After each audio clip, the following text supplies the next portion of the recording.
Luke 21, 1 through 4. He looked up and saw rich people putting their gifts into the treasury. He also saw a poor widow put in 2 small copper coins. He said, "Truly I tell you, this poor widow has put in more than all of them. For all of them have contributed out of their abundance, but she out of her poverty has put in all she had to live on." Well, now the title of this morning's sermon is "Give Till It Feels Good." And the text and the title are some of those suggested ones. Remember that old saying, give till it hurts? I think the point of it was to encourage sacrificial giving, to encourage folks to give until they were actually making a sacrifice, giving up something else in their lives, to give until their giving had an impact upon their lifestyle. That is not what we are about in this church. That's not what the purpose of this year's commitment season is about. We're talking about a lifestyle that is committed to Christ. And when one is committed to Jesus Christ as Lord and Savior, as Lord of our lives, we give not out of a sense of sacrifice, but out of a sense of gratitude. It is really what we're supposed to do as Presbyterians, as Calvinists. John Calvin described the Christian life as one of grateful obedience, or obedient gratitude, depending on how you translate his Latin and French. Jesus said, "I am come that you might have life, and that you might have it more abundantly." In truth, we have an abundant life. We have an abundance of blessings. Now, even though Congress is fighting over health care, we have arguably the best health care system in the world. And even though there are children and senior citizens who go to bed hungry every night, we have an abundance of food in America. And we share that food with the needy, the hungry, the poor. Now, some of the folks that come through our food pantry, I'll grant you, they're overweight, they're obese. And it's obvious that they have an abundance of food, even if they don't have an abundance of money. I think it was Will Rogers, and if it wasn't, it should have been, and if he'd have lived long enough, he'd have said it, who said that America is the only country on earth where the unemployed are out looking for jobs in their automobiles. True. We live in a land where there is poverty in the midst of plenty, where people of limited means have unlimited credit, where people spend their resources foolishly, where people who have the most fear the most, and people who have the least want the most. And in the midst of our time, in the midst of our lives, as we in this church near the end of our season of commitment, we must ask ourselves the same question that the psalmist asked so long ago. What shall I render unto the Lord for all his benefits to me? Our answer, give till it feels good.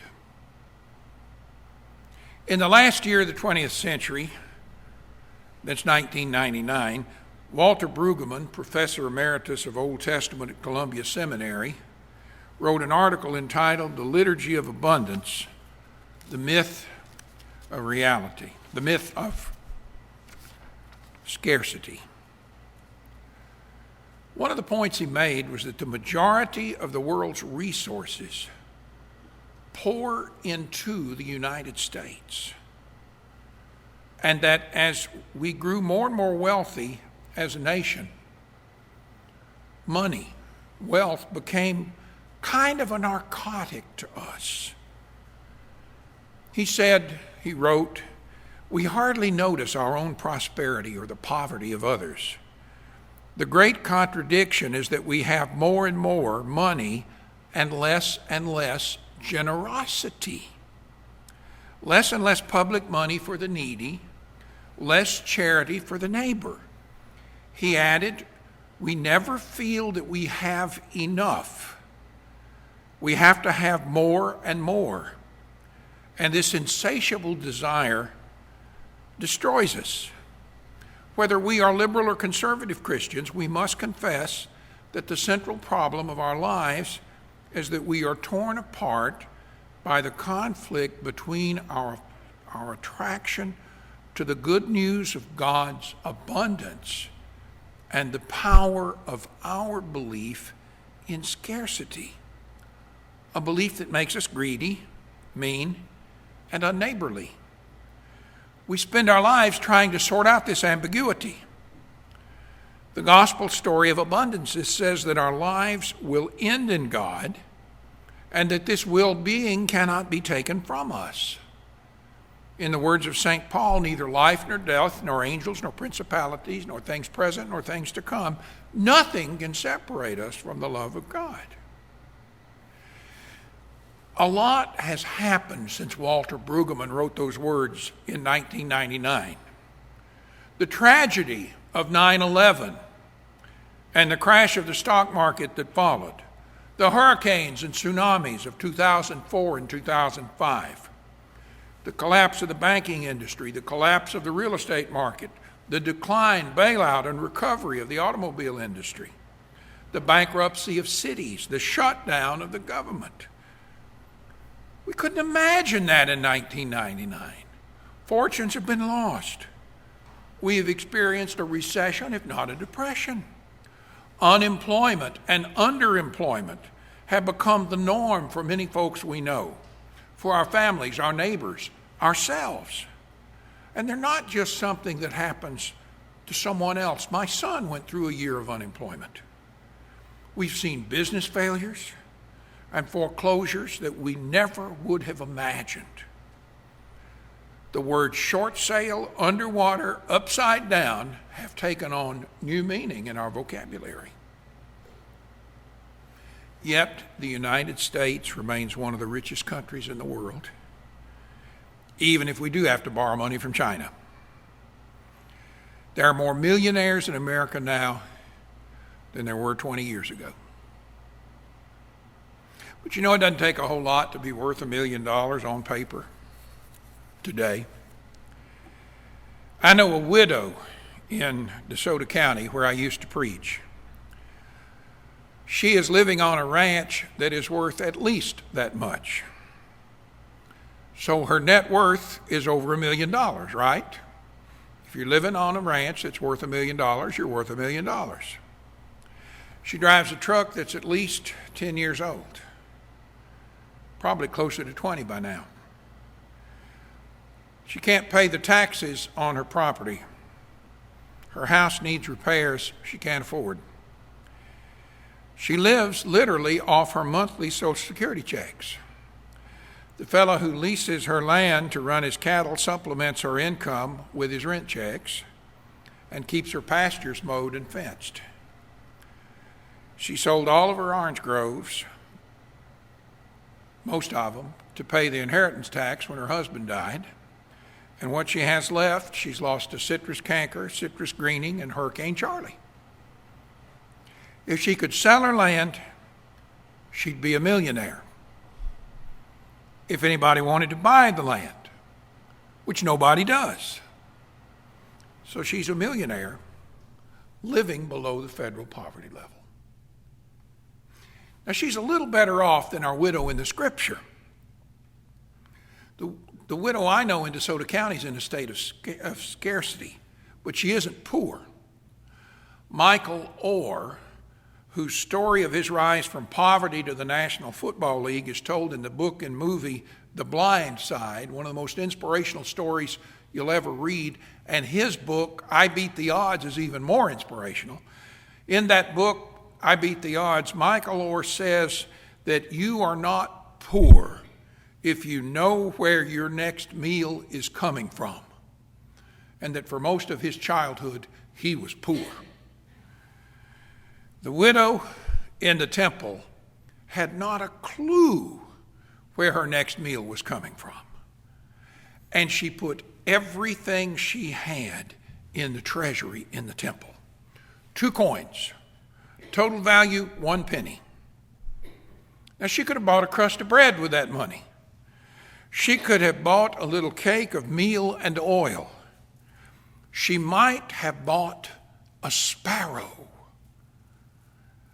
But instead, trusting in God, relying on God's providing hand, she placed her coins in the offering box in the house of worship. And don't you know that when she walked away from that treasure chest, she felt good?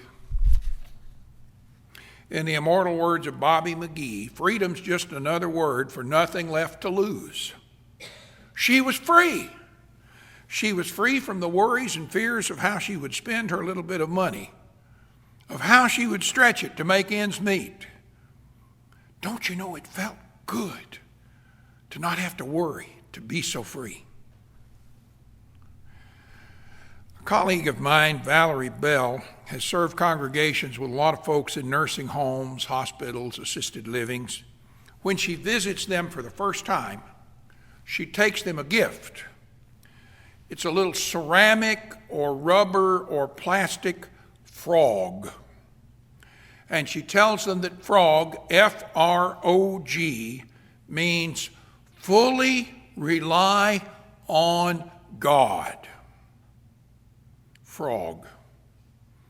When we fully rely on God, we don't worry about anything. We don't ask God about tomorrow. We let today's trouble be sufficient for the day. And every day it is like my favorite hymn, "Great is thy faithfulness," proclaims, "All I have needed thy hand hath provided. Great is thy faithfulness, Lord, unto me." When you fully rely on God, what you give back to God, well, when you give it, it feels good. Have you seen the television interview that Warren Buffett did a couple of years ago? He's the second or third richest man in America today. Warren Buffett. What a charming and endearing old man he is. He's a dyed-in-the-wool Nebraska football fan. And he's firmly committed to giving away 99% of his wealth before he dies, which, if he wrote a check for that 99% today, would still leave him with around $500 million. You know, if it's easy to give away a nickel or a dime when you're a kid, it'd be easy to give away that kind of money if you were going to have $500 million left, wouldn't it? Sad to say, it's often those who have the most to give the least. The great preacher of another century, Charles Spurgeon, was once invited by a wealthy man to preach at a small rural church to help the poor members of the church raise funds to pay off a building debt. The man told Spurgeon he was free to come and stay in his country house, his townhouse, or his seaside villa while he conducted the preaching mission. Spurgeon wrote back and said, "Sell one of your houses and pay the debt yourself." But there are others who have much, who give generously. I never got to meet Mr. Sam Walton. He was once where Warren Buffett is, one of the richest men in America. I did meet his widow, Miss Helen. Miss Helen headed our Presbyterian Foundation for a number of years, which invests the money for the Presbyterian Church USA at the national level. Kind of comforting, I guess, to have Miss Helen there. Sam and Helen worshiped in a Presbyterian church about the same size and membership as this one in Bentonville, Arkansas. Sam tithed his income. He gave 10% of all he made to the Lord's work. I used to think, man, I'd like to be his pastor. And I would have. But you know, he didn't give all his money to that local church. He said it would ruin it, just flat dab spoil it, and he was right. So he again agreed with his pastor and his session to give 10% of the local church budget. The session could set that budget as high as they wanted, but they had to spend it all every year, and the rest of the members could come up with the other 90%. The rest of his tithe he gave to the mission of the Presbyterian Church at the national and international level. I think Sam Walton's been dead 21 years. The money that he gave during his lifetime, now invested through the Presbyterian Foundation, still funds new church development work in the Presbyterian Church USA today. Don't you know he'd feel good if he knew that?